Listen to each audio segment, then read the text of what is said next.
চীনের প্রেসিডেন্টের সঙ্গে প্রধানমন্ত্রী তারেক রহমানের সাক্ষাৎ।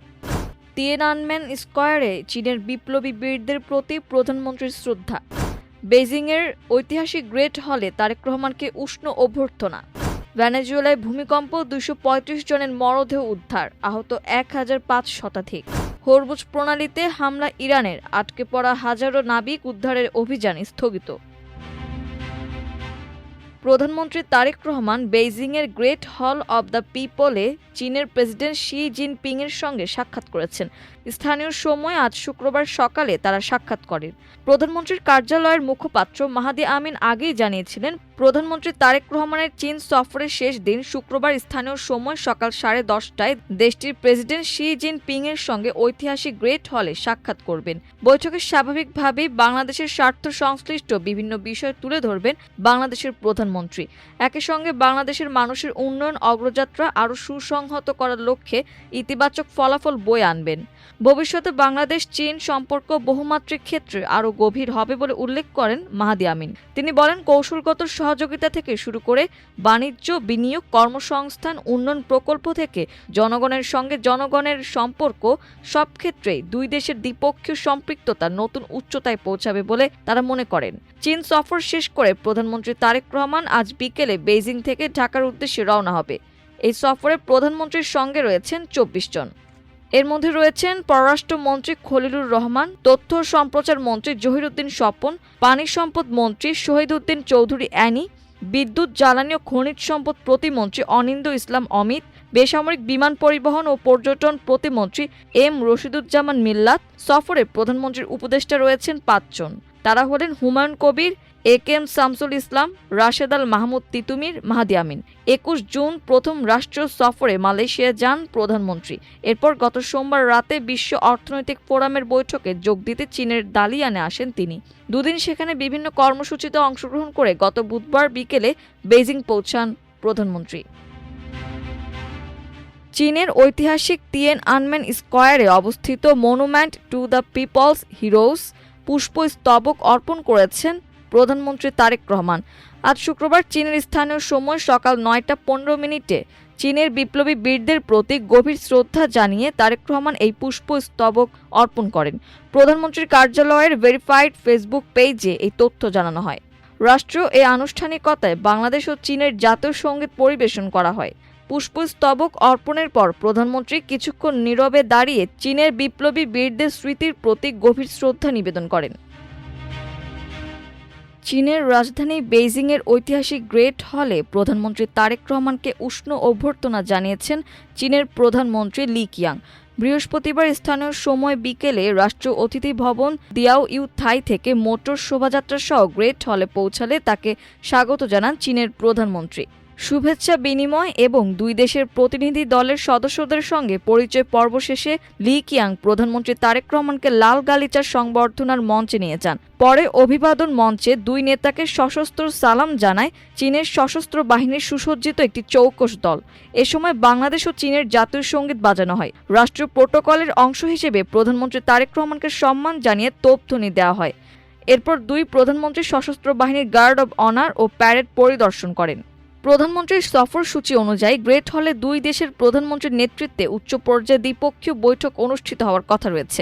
বৈঠকে বাংলাদেশ চীন সম্পর্ক, বাণিজ্য, বিনিয়োগ, অবকাঠামো উন্নয়ন এবং পারস্পরিক স্বার্থ সংশ্লিষ্ট বিভিন্ন বিষয়ে আলোচনা হবে।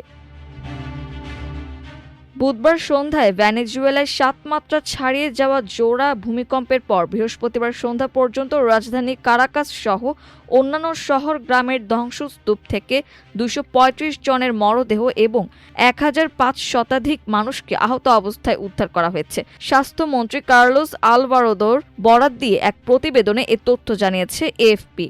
ভেনেজুয়েলার স্থানীয় সময় 24 জুন বুধবার সন্ধ্যা 6:04 7.2 এবং 7.5 মাত্রার ভূমিকম্প আঘাত হানে ভেনেজুয়েলায়। দুই ভূমিকম্পের মাঝখানের সময়ের ব্যবধান ছিল মাত্র 40 সেকেন্ড বলে এক বিবৃতিতে জানিয়েছে যুক্তরাষ্ট্রের ভূতত্ত্ব জরিপ ও গবেষণা সংস্থা United states geological survey USGS. বুধবারের ভূমিকম্পকে ভেনেজুয়েলার এ যাবৎকালের ইতিহাসের সবচেয়ে ভয়াবহ, বিধ্বংসী ও প্রাণঘাতী ভূমিকম্প হিসেবে বিবেচনা করা হচ্ছে। দেশটির অজস্র ভবন, বাসাবাড়ি আংশিক কিংবা সম্পূর্ণ ধ্বংস হয়েছে এই জোড়া ভূমিকম্পে। হরমুজ প্রণালীতে একটি পণ্যবাহী জাহাজে ড্রোন হামলা চালিয়েছে ইরান। এতে পারস্য উপসাগরে আটকে পড়া জাহাজগুলো ও তাতে অবস্থানরত হাজার হাজার নাবিক সরিয়ে নেয়ার জাতিসংঘের অভিযান স্থগিত করা হয়েছে। গতকাল বৃহস্পতিবার যুক্তরাষ্ট্রের একজন কর্মকর্তা সিএনএনকে এ তথ্য জানান। ইরান যুদ্ধ শুরু হওয়ার পর থেকেই এসব জাহাজ ও নাবিক হরমুজ প্রণালীতে আটকে রয়েছেন। যুক্তরাষ্ট্রের ওই কর্মকর্তা এই হামলা সম্পর্কে বিস্তারিত আর কোনো তথ্য দেননি। ইরানও এখন পর্যন্ত এ হামলার দায় স্বীকার করেনি। যুক্তরাজ্যের মেরিটাইম ট্রেড অপারেশনস ইউকেএমটিও গতকাল জানিয়েছে পণ্যবাহী একটি জাহাজের ডান দিকে অজ্ঞাত একটি ক্ষেপণাস্ত্র বা বস্তু আঘাত করেছে।